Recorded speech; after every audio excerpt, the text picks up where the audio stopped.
ከእኛ በጣም ርቆ የፀሐይ ብርሃን ፈዞ ብቅ በሚልበት ቅዝቃዜው አጥንትን በሚሰብርበት የህዋው ጥግ ላይ አንድ ምስጢራዊ ዓለም አለ። ሰማያዊ ግዙፍ ፕላኔት። ይህ ዓለም እኛ እንደምናውቃት ምድር ያለ አይደለም። እዚህ ፕላኔት ላይ መሬት የሚባል ነገር የለም። እግራችሁን የምታሳርፉበት ጠንካራ አካልም የለም።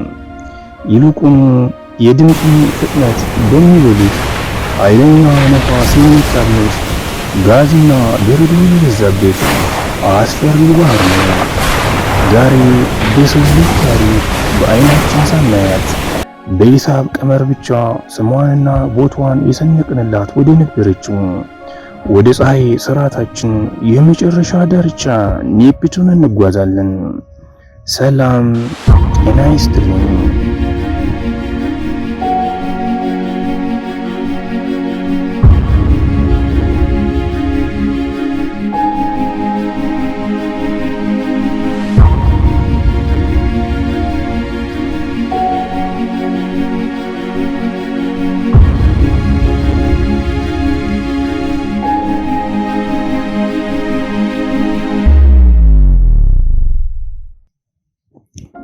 ታሪኩ የሚጀምረው በ19ኛው ክፍለ ዘመን አጋማሽ ላይ ነው። የስነ ፈለክ ተመራማሪዎች ዩራነስ የተባለችውን ፕላኔት ምህዋር ሲያጠኑ አንድ ግራ የሚያጋባ ነገር አስተዋሉ።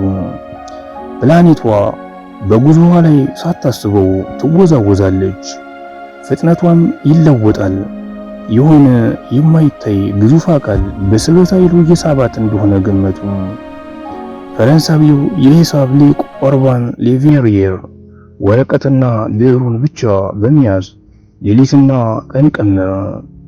ከዩራነስ በስተጀርባ ሌላ ስውር ፕላኔት አለች በማለት በትክክለኛ የሂሳብ ስሌት ቦታውን አመለከተ።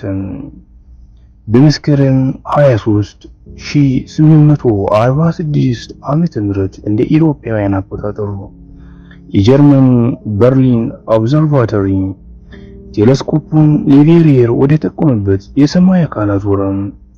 ውጤቱ አስገራሚ ነበር። ልክ ሂሳቡ በሰጠው ቦታ ላይ አንዲት ደማቅ ሰማያዊ ነጥብ ተገኘች። ኔፕቱን በሰው ልጅ ታሪክ በሂሳብ ቀመር ብቻ የተገኘች የመጀመሪያዋና ብቸኛዋ ፕላኔት ልትሆን ቻለች።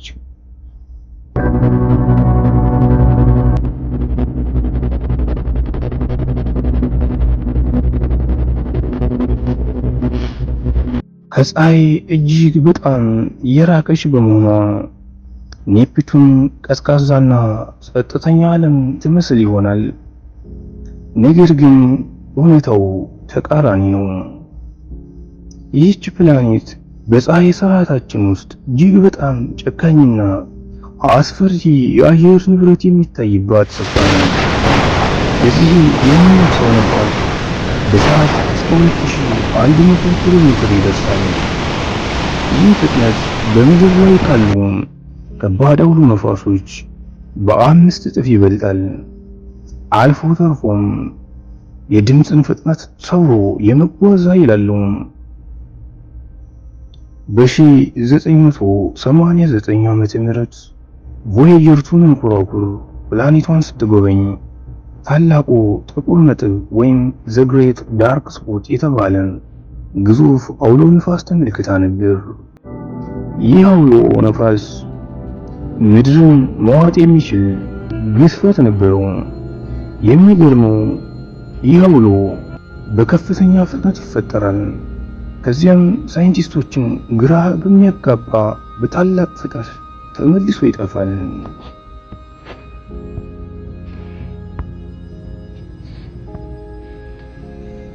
ሳይንቲስቶች ኔፕቱንና ጎረቤቷ ዩራኖስን የበረዶ ግዙፎች ወይም አይስ ጃይንት ብለው ይጠሯቸዋል።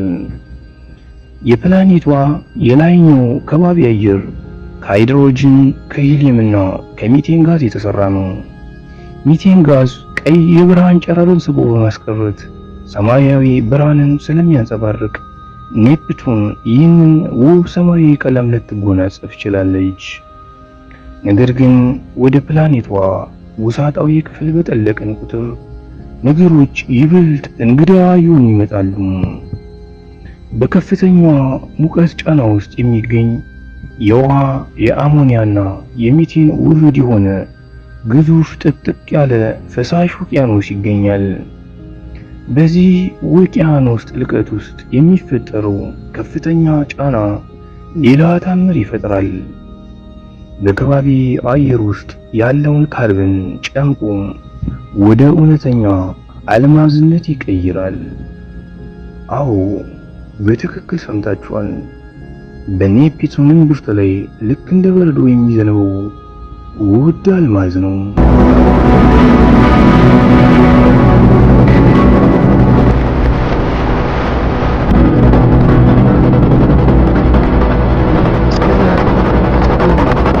ስድስት ጨረቃዎች አሏት። ነገር ግን ከመካከላቸው አንዷ ጨረቃ ፍጹም ልዩና አመፀኛ ናት። ስሟ ትሪተን ይባላል። ትሪተን በጠቅላላው የፀሐይ ስርዓት ውስጥ ካሉ ትላልቅ ጨረቃዎች መካከል ስትሆን ፕላኔቷ ከምትዞርበት አቅጣጫ በተቃራኒ የምትዞር ብቸኛዋ ጨረቃ ናት። ይህ እንግዳ ባህሪዋ የሚያሳየው አንድ እውነት አለ። ትሪተን መጀመሪያ የኔፕቱን ጨረቃ እንዳልነበረች ነው። ከኩይፐር ቀበቶ እየተጓዘች ሳለች በኔፕቱን ኃይለኛ የስበት ማግኔት ተጠልፋ የተማረከች የውጭ አካል እንደሆነች ይታመናል። በትሪተን ላይ ያለው ቅዝቃዜ እጅግ አስከፊ ቢሆንም በውስጧ ግን ሕይወት ሊኖር እንደሚችል ይታመናል። ፈሳሽ ናይትሮጅን፣ አዋራና ሚቴን ወደ ሰማይ የሚተፉ የበረዶ እሳተ ገሞራዎች ይገኙባታል።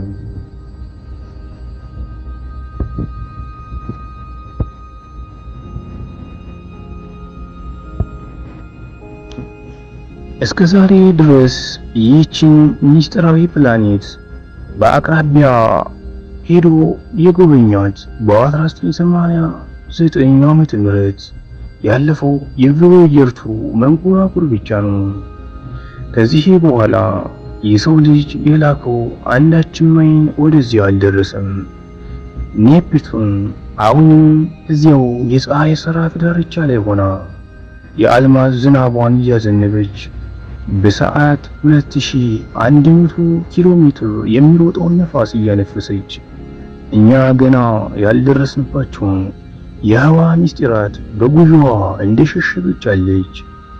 የሰው ልጅ ዕውቀትና ቴክኖሎጂ እያደገ ሲሄድ ወደዚች ሰማያዊ ዓለም ዳግመኛ የምንመለስበት ቀን ግን ሩቅ አይሆንም። እስከዚያው ግን ኔፕቱን የሩቅ አስፈሪ የዓለማችን መዝጊያ በር ሆና